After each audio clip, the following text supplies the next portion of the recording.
Developing tonight, people marching through downtown Las Vegas demanding justice for Breonna Taylor.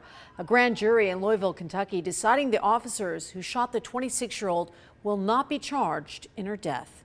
Good evening, everybody. I'm Trisha Keene. And I'm Ty Quinones. Protests right now are happening across the country tonight.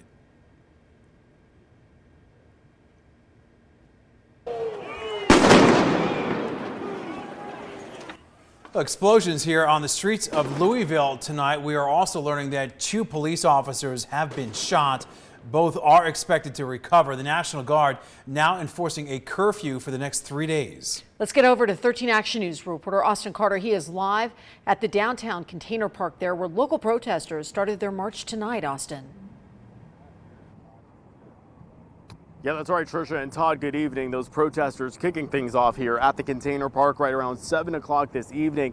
And we saw dozens, if not hundreds of people really taking over the downtown area here, even blocking off, spilling into the road and really clearing out this area, pretty much taking over this entire area this evening. But let's get straight to video right now as police and protesters clashed near the Fremont Street Experience.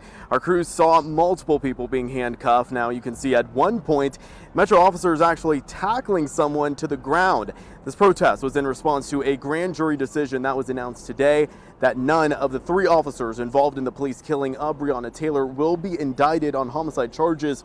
26-year-old Breonna was killed in Louisville, Kentucky back in March.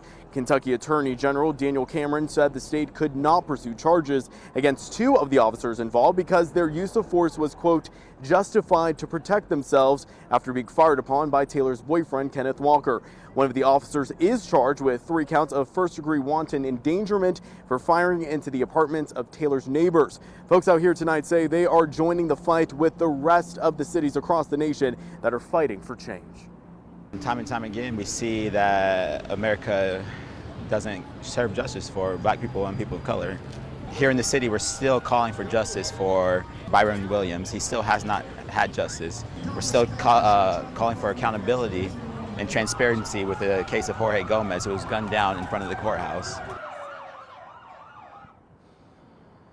And we're hearing from some leaders here in the state tonight. Attorney General Aaron Ford tweeting out, quote, "While I don't profess to know the details of the grand jury's investigation, I do know that legalese proves insufficient to address the tragic death of Breonna Taylor and my sorrow for her and her family." Now back out here live in downtown, also keep in mind, due to these protests, the RTC has put out a service alert warning people that there could be some delays if you are heading to the Bonneville Transit Center or catching any of the routes here in the downtown area. Reporting live in downtown outside the container park, I'm Austin Carter, 13 Action News. Now,